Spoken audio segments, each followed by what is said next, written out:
That's fine, it's going. Okay. Yeah, brilliant. Thank you. Just wanted to check that we recaptured this for everyone who wants to listen again or who is watching in the future. So I can see a few people just joining us now. Thank you very much for joining the webinar. My name is Luann Wise. I'm your speaker today on behalf of IPSE, the Association of Independent Professionals and the Self-Employed. Our topic today is Social Media 2019, a year in review, which I'm going to attempt to do in about half an hour. I will keep an eye on the chat box and the questions box if you have anything burning that comes up as we go through. If not, we'll have time for questions at the end. And as I said, this session is being recorded, so you can watch it back. Reviewing 12 months of social media activity, there's a lot to cover. So we will dive straight in a second. But first, I will just introduce myself in case you haven't listened to a webinar before or met me before. It's always strange doing a webinar because we can't see each other. I can see how many of you are, but I can't see who's there on the other side of my screen. So this is me, Luann Wise.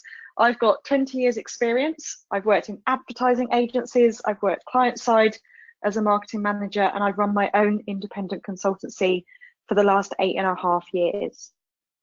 I am a chartered marketer. I'm a fellow of the Chartered Institute of Marketing, and I have a really great mix to my day-to-day working life, working directly with clients, consulting and advising them, and running training courses and teaching as well. And I've put some of that teaching into some books, 2 books that you may have come across: Relax, It's Only Social Media, and also The Social Media Planner, which is a series of checklists and review guides to help you keep on track day to day using any of the platforms that are right for your business.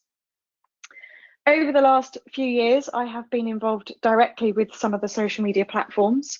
I'm really proud to be one of LinkedIn Learning's course instructors. So if you do have a premium LinkedIn account and access to LinkedIn Learning, you'll find I have 7 courses on there on topics of social media marketing, content marketing, writing marketing budgets. I'm also an accredited trainer for She Means Business campaign with Facebook and Instagram. I'm a coach for Google's Digital Garage initiative, and I'm really proud to be an IPSE ambassador as well. So that's me.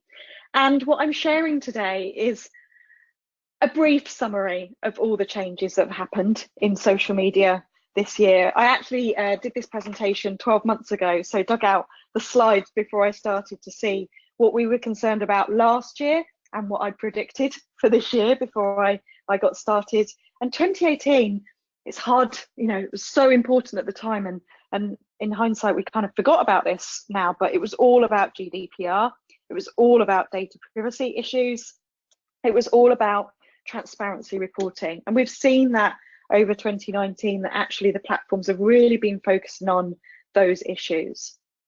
Now, I share social media updates every Monday morning in a weekly email newsletter, so made it a bit easier to write the presentation for you today.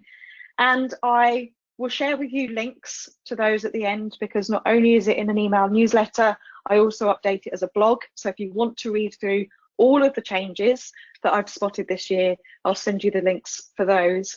But I have reported 55 changes to LinkedIn, 96 changes to Twitter, 146 changes to Facebook, and 42 changes to Instagram. I'm not going to talk through all of those because that would be hours of changes, 339 changes in total. But what's really interesting here is that there's been a lot of changes to Twitter this year. My slide on this deck last year only had a couple of points. This year, there are more points. But actually, when I read through those 96 changes I've reported, a lot of them were about things being tested and things that are now being rolled out, which is quite a theme, I think, when it comes to social media. Number of active users is increasing on social media all the time. In fact, the last quarterly stats, so September, October 2019 figures, are 3.725 billion active social media users worldwide, which is actually 48% of the total population globally. But really interesting stat, and we'll come to this later in the presentation, is that 3.6 billion access social media via a mobile device. So it's a really important point to note. What has happened in this year, 2019? Well, Google Plus closed in April. Whether we were aware of it, whether we were using it, do we miss it or not, it did go. The big theme of 2018 was Facebook and Cambridge Analytica at the same time as all the GDPR data privacy conversations. And to summarise, this year, Facebook paid their fine, but they didn't admit liability. But they have now banned quiz apps. All the platforms this year, part of their transparency reporting, but part of other issues that are arising, are addressing issues of safety. That's making the platform safer to use, implementing new restrictions. Just in the last week, Instagram have added the need to add your birthday when you sign up to an account to ensure that users are over the age of 13. So they are important issues and the platforms are trying to address them. And because it's particularly topical this week, there is always changes to advertising and content on the social media platforms, but I thought it was pertinent to highlight that all platforms have implemented political advertising restrictions now. So let's take a look at some of the key changes platform by platform. LinkedIn. LinkedIn recently hit a milestone of 660 million members worldwide. It is the B2B social media platform. It's one that I particularly like. Most of my clients are in B2B. I like it as a business professional myself for connecting with people and staying in front of people and sharing updates. And some of the new features we've seen this year, early on in the year, were live video. Some of you may have that functionality, is still being rolled out. We see live video probably in batches of people using it as they've had the functionality. Probably the people that have been used to using live video on other platforms have moved across to LinkedIn. But the options are now there, and it just shows that all of the social media platforms have really embraced video now, particularly live. I mentioned that I am a LinkedIn Learning course instructor, so some new features if you have access to this that introduced this year. Useful for both users and instructors, that there is now a Q&A feature. So if there's any questions as you're taking one of their online learning courses, you can ask a question, and I can share with you that as an instructor, we regularly get notifications when people have asked a question so that we can jump on and engage and answer them. After a number of trials, LinkedIn have also introduced the opportunity to purchase courses individually. So if you don't have a premium subscription, but you do find some courses that you think could be useful, you can purchase them individually and have lifetime access to those courses. So it may be something that you want to take a look at. Over 2019, LinkedIn have introduced a number of new tools for job seekers. It's primarily known as a job seeking platform. It now has many other functions for networking, business development, day-to-day activities, but it is great for job seeking, and there is a number of tools in there now to help you do that. Campaign Manager, which is where you go to manage your advertising, your paid for campaigns, whether that's sponsored content or more detailed advertising campaigns on LinkedIn. That's had a big redesign this year, and there are many, many more ad targeting options in there. Teammates is something that was introduced this year. Basically, it's where you can add your colleagues and prioritize their updates in your feed.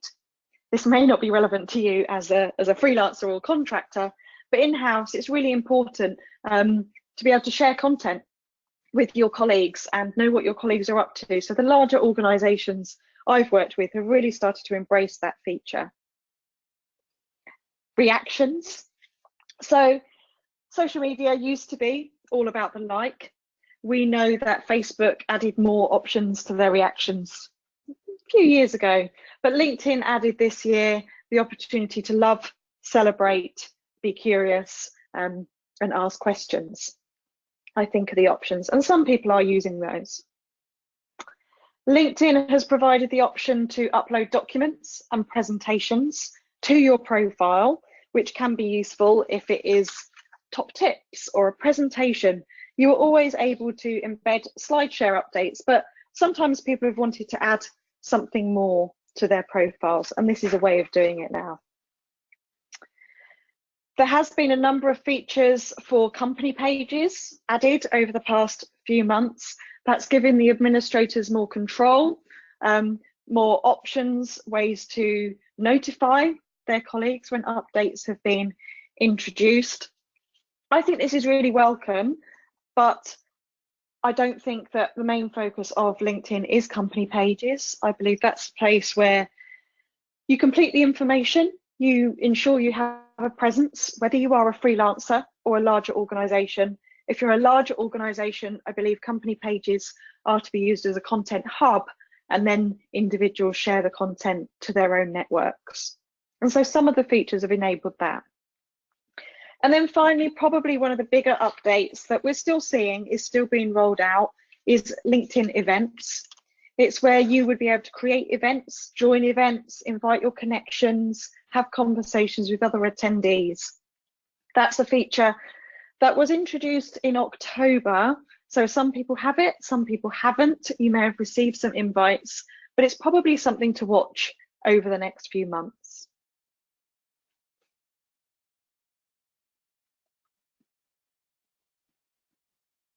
Twitter. As I said, more updates from Twitter this year, significantly more. A large number of the updates that I've shared on the blog, when you see the link afterwards, are about items being tested. But what's really great when I reviewed all the updates as I was putting this presentation together is that a lot of the testing has actually come to life and is being rolled out. Some of this testing is really small features, but there's some bigger items as well. And one of those is quite key that's just been in the last few weeks, is the ability to schedule content from your Twitter webpage. Scheduling on Twitter is really important. It's so fast paced. We may need to be talking about events and content and where we are. So a large number of people do schedule content, and that always had to be via a third-party app, such as TweetDeck or Hootsuite or Buffer. But they have recently introduced the opportunity to schedule directly from their page. Twitter lists. This is probably, for me, the biggest benefit of Twitter is to use lists. Often the biggest reveal that I do during training sessions that people aren't aware of Twitter lists and how useful and powerful they can be. If you want to know more about Twitter lists, I will include a blog at the end of the presentation so that you have some more info on those. Just writing that down. But the fact is that over the past few months, Twitter have made it easier to find lists on your profile, and that you can now actually pin specific lists that you follow to your main timeline so you don't miss things. Again, they as a platform have been really focused on safety of their community and making information more available, more transparent. In fact, in just this month, they've launched a new resource that aims to serve as a central place for everything related to their efforts around privacy and data protection. One in particular is allowing filters for spam and abuse in your direct message inbox. There's other opportunities now to hide content and remove content, filter content when it comes to replies. So you can hide replies, a bit like you can on Facebook if sometimes conversations get a little bit out of hand. Twitter is being used more for conversations, not just kind of one reply, but several replies in a thread. So Twitter have made it easier to follow those by introducing conversation threads. They've also enabled an option to follow specific topics. We were kind of doing that already in terms of hashtags, but now there is more specific topic themes, such as entertainment, that you could be following, as well as users and hashtags. Over the past few weeks, they have announced plans to remove inactive accounts. They've done this in the past. They've focused very much on fake accounts as well, and removing fake accounts. They've actually put those plans on hold because of issues and users flagging about accounts where people have died, and they want to keep those accounts. So they do have plans to keep things tidy, but they're slightly on hold at the moment. Lots of testing, lots of updates. I think the platform is becoming more focused and more useful, and we'll see how that progresses next year. Facebook, probably the platform that changes daily, let alone weekly or monthly or annually. Lots and lots of changes this year. Some key ones to highlight to you are, in the last couple of months, they updated their company branding to be clearer about the products that come from Facebook. I think this is quite interesting now that we are seeing Instagram from Facebook and WhatsApp from Facebook, whether that indicates what's to come in the future, but they're very much a family of products now. They said very early on this year in one of their conferences that events and groups are taking centre stage as Facebook moves away from the news feed. We do know that it's harder to see content in the news feed. Perhaps it's not as fast as Twitter. There's still lots of content that appears, but a key reason people are using Facebook, particularly for business, are groups where you can find peer-to-peer support, where you can listen to your target audience, where people are asking questions about who can be recommended and looking for suppliers. And events as well. There's a specific events tab. I in particular use this for every event I post it as an event, I promote it as an event, and find that really useful. As with the others, a lot of focus on brand safety tools this year. In fact, Facebook ran a national advertising campaign to try and improve people's knowledge of privacy settings. It's a key area that I train on all the time, is to make sure people know what they're sharing and who they're sharing things with. Probably more relevant to business use, and a really useful feature, in fact really useful for anyone running Black Friday ads over the last couple of weeks, that there is now a status monitor where you can go to check if an ad platform is experiencing issues. They will announce everything on there and you can see what's going on. Business Manager has had a bit of a revamp, looks different. There's always changes to Business Manager, but there is a big new look that's been rolled out recently. One of the challenges when it comes to social media, not just Facebook, but all of the platforms, is measurement. They don't often tell us when they make changes to those, but Facebook did quite recently announce changes to the way it will calculate organic page impressions, which could see a reduction in your page and post reach. In August, they made quite significant changes to their ad layouts in terms of just being able to see a few lines of text, reducing the height for photos and video. They did give some warning on that so that we had time to make changes before it was implemented in August, but it's still important to be aware of these changes so that we do make amends as required. If you're running a group on Facebook, as we saw above, groups are taking centre stage. It's a big focus for Facebook. They've added quite a few new features to help you manage your groups this year. They've removed some as well, but they have added the option to group topics, to set up keyword alerts, to receive recommendations for moderators based on how active they are in your group. And in terms of content, we have seen this year, I did a specific webinar on this just a few weeks ago on stories. Story content that disappears after 24 hours, is very in the moment, behind the scenes content from the mobile. That this year on Facebook has had a separate panel on your feed, and it's also much easier to post stories to Facebook now, directly to Facebook or by posting them to Instagram first and then sharing them across. So Instagram, which is now Instagram from Facebook as part of that branding change. I've made a number of changes this year. It's still a hugely growing platform and people are changing the way that they're using it and becoming more business focused on it, I think.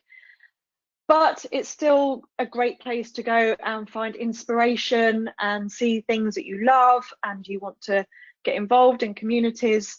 And just as a fun fact, Friends star Jennifer Aniston broke the world record for the fastest time for an Instagram account to reach 1 million followers.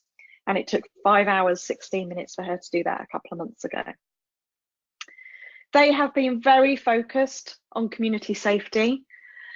They've been very focused on controlling data and what you can access and how you can log in and what you can see when you're logged in or not logged in. And they've also put some restrictions around their content this year in terms of content, for example, around weight loss supplements. They are currently trialling and rolling out hiding like counts on posts. I can still see mine. I don't quite think it's rolling out to the UK yet, but it's currently rolling out to the US and Australia. It is something to keep note of. This is very much to do with their community safety policies and guidelines as well, hoping that it will allow people to focus more on quality content. Recently, they removed the following tab on Instagram. Some people used it, some people may not have even noticed it was there. It was the feed that displayed the posts your friends were liking, commenting on and following, whereas the heart icon will now only display your own activity. Some people may have found that useful, some people may not have noticed. A bit like Twitter, until recently, you could only schedule posts to Instagram through a third-party tool. Recently, they added the opportunity to schedule posts and stories through Facebook Creator Studio. We are starting to see Facebook, Instagram, WhatsApp functionality being combined into one place, and a single source for messaging has started and is rolling out as well.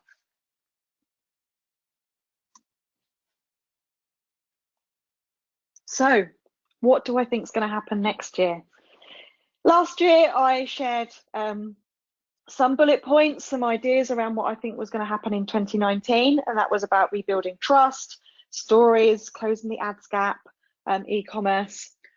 I don't think there's been anything significant in 2019. Yes, lots of changes, but nothing hugely significant that should change the way that you're using social media. I have seen notifications from at least LinkedIn and Twitter saying that their privacy policies will be updated shortly. I think we can expect to see even more safety measures coming through to protect the community, to protect individuals around specific content as well, in terms of conversations being hidden or removed. For example, if you're mentioned, Twitter have talked about being able to remove yourself from being mentioned. I think safety is paramount. Facebook have specifically announced that they'll be limiting the number of ads pages can run simultaneously sometime in 2020, and we don't know how many ads that will be, but that could be interesting. That removal of likes will roll out on Instagram. I think we'll see it in the UK very soon, and I think that will extend to Facebook at some point as well. Messaging as a trend is increasing. One-to-one messaging in terms of Facebook Messenger, in terms of WhatsApp. I think people are increasingly using private conversations rather than just broadcasting to groups. We will see that integrated more widely. And I think the key trends to think about for 2020 are that stat around how many people are using social media on a mobile. I think thinking mobile first is going to be really important when it comes to creating content, sharing content, posting content, that we consider that that is where people are most likely to see our content first and not always on a desktop. Video content, I believe, is important, is popular, and I think that will continue to grow in 2020 and beyond. I do think it's more about having the right idea first and then using video as the type of content to share your messages. But I think it's getting easier to create video content, and people are becoming more confident with creating video as well. And stories, whether that's static images, photos or video, I think that's going to continue in importance as well. I know as a user, that's the first thing I look at when I open my Instagram app. I find it much easier to create in the moment content and share it, knowing that it's not going to stick around forever, which does kind of humanize our brand, show behind the scenes, and allow people to connect with us as well. TikTok is a new platform for 2019. Haven't been asked many questions about it so far.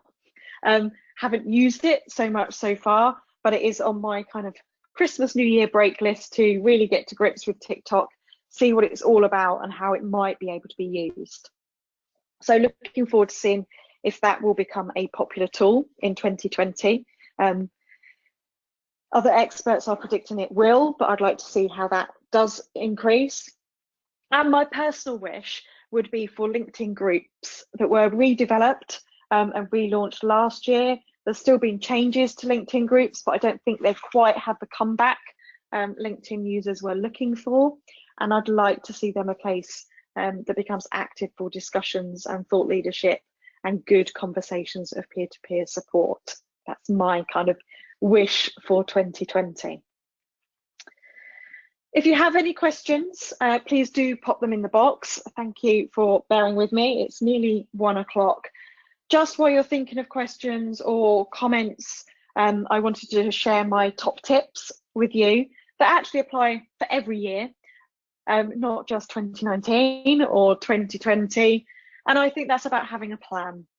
I'm very much a planner, separating thinking from doing, defining key messages, knowing how each platform can work best for me and my customers, and just sticking to that plan. As a freelancer or contractor, we're quite time poor. Client work always comes first, but I think if we have a plan, we can be consistent in our activity, and that's really key. My other tip for every year is that you focus on your target audience. You focus on what they need to know from you. You focus on their needs, their wants, how you can help. They are the people that you are talking to on social media and face-to-face and doing business with. Just like messages are becoming increasingly popular, I think that social media is a great place to look for opportunities to have conversations. And I call them one-to-one conversation triggers, whether that's a piece of content that you can say congratulations, or you liked the blog, or to get back in touch with people. I think it's about looking for one-to-one conversations that you can have with people to develop your relationship further, and not just the broadcast, look at me, what am I doing? And to respond to those conversation triggers is about being helpful, and it's about being authentic. We can only be true to ourselves. Yes, there is stats, I think, in my social media do's and don'ts presentations. I share how people aren't always authentic, aren't always sharing content that they have written, that they believe in, that maybe people are doing things for the gram. I think that's hard to keep up. And if you're doing business with people, you need to know that you're doing business with the people that you see online and in the real world are the same. Do keep it legal, decent, honest, and truthful. The platforms are encouraging that. There are privacy settings there, but think about that in terms of your content as well. All of the updates that I've talked about today and that I share in my weekly email newsletter and on my blog are from credible sources. They're either directly from the platforms themselves, or they are from key titles that report on social media. And I read those to check that they have got their sources correct, whether they've confirmed those with the platform, or whether I believe they've come from a credible reporter. The danger on the internet and on social media is there is lots of information being shared. I believe there is a lot of sometimes whispers of this works, this doesn't work, but I firmly believe go back to the credible original source and use their updates. And the answer to anything you hear, whether it's from a credible source or a Facebook group conversation, the answer is always, for me, it depends. It depends on you, your business, your audience, what you're trying to achieve. So the answer is really, every year, test what you need to test, and look at your own data for the answers and the insights that you need. Those links for you, we'll send the slide deck through as well as the recording.